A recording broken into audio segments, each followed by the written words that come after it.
একটা ব্যাগ দাম মাত্র 1580 টাকা, কিন্তু সামাজিক যোগাযোগ মাধ্যমে সেটা হয়ে গেল 5 থেকে 6 লাখ টাকার বিলাসবহুল ব্যাগ। কিভাবে? আজ আমরা কথা বলবো এমন একটা ঘটনা নিয়ে, যা আমাদের সামনে তুলে ধরে সোশ্যাল মিডিয়ার গুজব কত দ্রুত সত্যে পরিণত হয় এবং কিভাবে একজন মানুষের চরিত্র হনন করা হয় কোনো প্রমাণ ছাড়াই।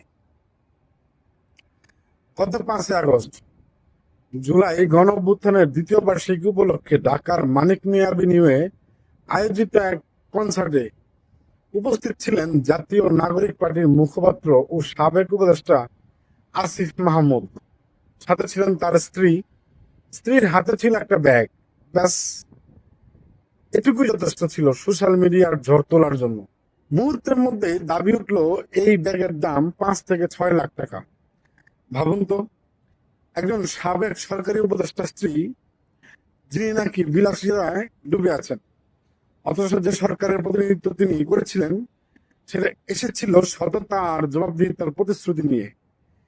এই বিপরীত মানুষকে ক্ষুব্ধ করেছিল, আর সেই ক্ষোভ থেকে দ্রুত ছড়িয়ে পড়ে এই দাবি যাচাই ছাড়াই। কিন্তু সত্যটা কি? তথ্য যাচাইকারী প্রতিষ্ঠান দা ডিসেন্ট অনুসন্ধান চালিয়ে জানায় ব্যাগটার প্রকৃত দাম 5 বা 6 লাখ টাকা নয়, মাত্র 1580 টাকা।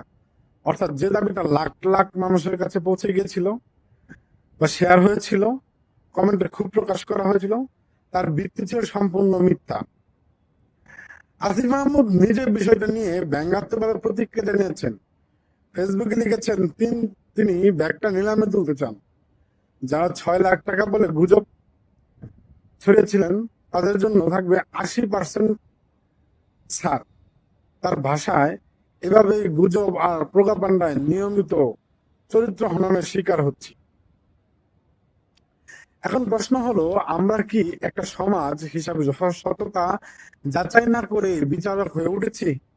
আর যদি এই ব্যাগের সততা যাচাই করা না হতো, তাহলে একজন মানুষের বিরুদ্ধে একটা মিথ্যে ধারণা চিরস্থায়ী হয়ে যেত। এটা শুধু একজন রাজনীতিবিদদের প্রশ্ন না, এটা প্রতিটা সাধারণ মানুষের ক্ষেত্রেও ঘটতে পারে, যাদের ছবি বা ভিডিও ভুল প্রেক্ষাপটে ভাইরাল হয়ে যায়।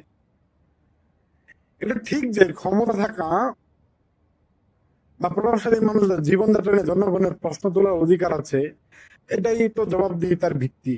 কিন্তু সেই প্রশ্নটা হতে হবে তথ্যের ভিত্তিতে, অনুমান বা অতিরঞ্জনের ভিত্তিতে না। যাচাই ছাড়া ছড়িয়ে দেওয়া তথ্য যদি মিথ্যা প্রমাণিত হয়, তাহলে সেটা শুধু একজন ব্যক্তির ক্ষতি করে না, পুরো জনমতের বিশ্বাসযোগ্যতাকেই প্রশ্নবিদ্ধ করে। আমরা যদি সত্যিকারের ন্যায় বিচার চাই, তাহলে আমাদের প্রথম দায়িত্ব হলো তথ্য যাচাই করা, তারপর মতামত দেওয়া। কারো সমালোচনা করার আগে একবার ভাবুন, এই তথ্যটি কি নিশ্চিত, নাকি শুধু একটা ছবি দেখে অনুমান করে নিয়েছি।